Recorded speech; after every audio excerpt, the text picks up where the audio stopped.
presentation today is very relevant to a very peculiar experience, or a few experiences that I've had, and it's dedicated to the safety of our seafaring community. The underlying message is in terms of questions that I will be asking practically with every second slide, to probably promote some thought at the end of it, probably followed by some action. I'm glad that our honorary chair is somebody who could probably take the first action at JNPT himself. The Erika of 1999, which folded like a book and sank at Brittany shores and polluted the French coastline. There was 270,000 metric tons of waste collected as a result of it, having had soiled 40 nautical miles off the shoreline. 200 million was paid to civil parties, and the charterers were found guilty. Charterers. The ship broke, but the charterers were found guilty and fined $270,000. These are some of the bullet points. There's a lot of history and a lot of press about this. I just picked up some facts so that we can recollect this incident. My question to you guys, and please participate by raising your hands if you feel strongly. Amongst you all, whom amongst you all thinks that the shipping industry as such, in all aspects of it, maybe lawyers, port operators, ship owners, charterers, civil authorities, have we learned a lesson from the December 1999 Erika sinking incident? Have we or have we not? Those who believe we have not, please put your hands up. Or rather, shrinkled up piece of paper. So the question I ask is the need for drills and common contingency plans along the Indian coastline. Do we think there is a need for drills, regular drills, and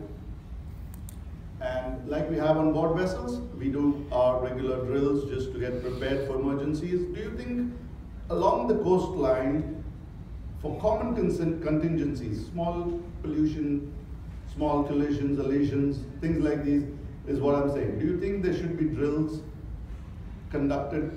By whom, why, what, we can talk about. Do you think there is a need? Both port state, which she was involved with, I wouldn't want to mention which one, but that port state was a IMO signatory and completely recognizing the various IMO advisories and regulations that are put out.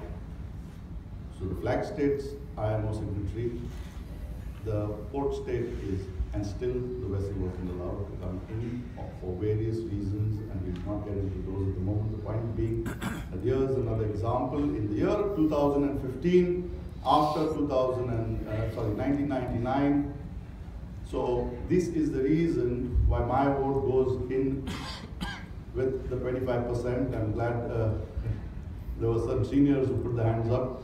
So the question is or will the Indian coastline and ports respond more favorably if this occurred on our coastline? More favorably in reference and context to how the Alexandra one was not offered refuge readily. And we had written to 12 ports, including the states.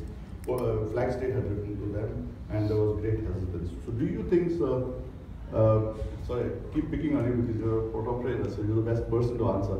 Do you think something similar will happen if there was a tanker with breached hull and she was asking for refuge? Do you think she will have a difficulty finding refuge in Indian ports? What's your view on it? I will ask the audience later after you, so that there is more favorable. It's absolutely fine. But I'm saying again, this Chennai episode, because at some level I was present there, though I was not supposed to be the decision making. But whatsoever heard that way, that there is no responsible person who could give this kind of guarantee. So now port has to take a call, like now if you look at the container terminals, they are working on a set business model. So if we go for time frames. If there are time frames, we are always willing to help it out. But if there is no responsible person in between, and then the berth becomes a permanent station for that particular vessel, that's not done. That's not done. That will be great injustice otherwise. So overall, somehow, I'll give another example of this. Various provisions work contrary to each other. I used to be income tax, so if the security aspect, terrorist threat is taken into consideration, then it works absolutely contrary to ease of or facilitating entry into the port area or firefighting. So if there is a case of fire, they need number of gates opened up. Everything is approachable. And if you look at a terrorist attack, you need only one gate for the entire building. What to do? So somewhere the fine balance between the two has to be maintained. PNI club guarantee you won't do? IG club like the rules are? Or I look at the practical side of it. Theory, everything looks very fancy. Yeah, got it. So the question to audience: do you think a vessel in distress will not be offered refuge? Those who think that the vessel will be offered refuge, please put your hands up.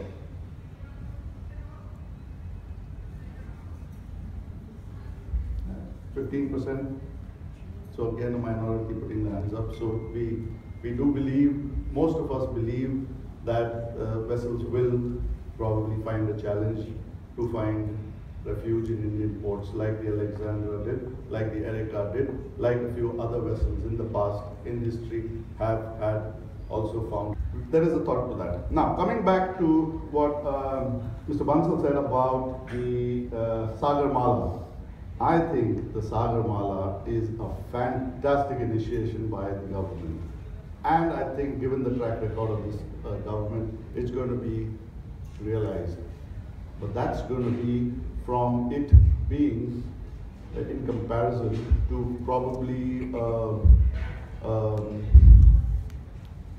the Indian coastline being like the Bombay-Pune Expressway, where there's a zip up, one or two vessels going up, it's suddenly going to become probably the Andheri-Bandra throughway peak traffic when the Sagar Mala kicks in.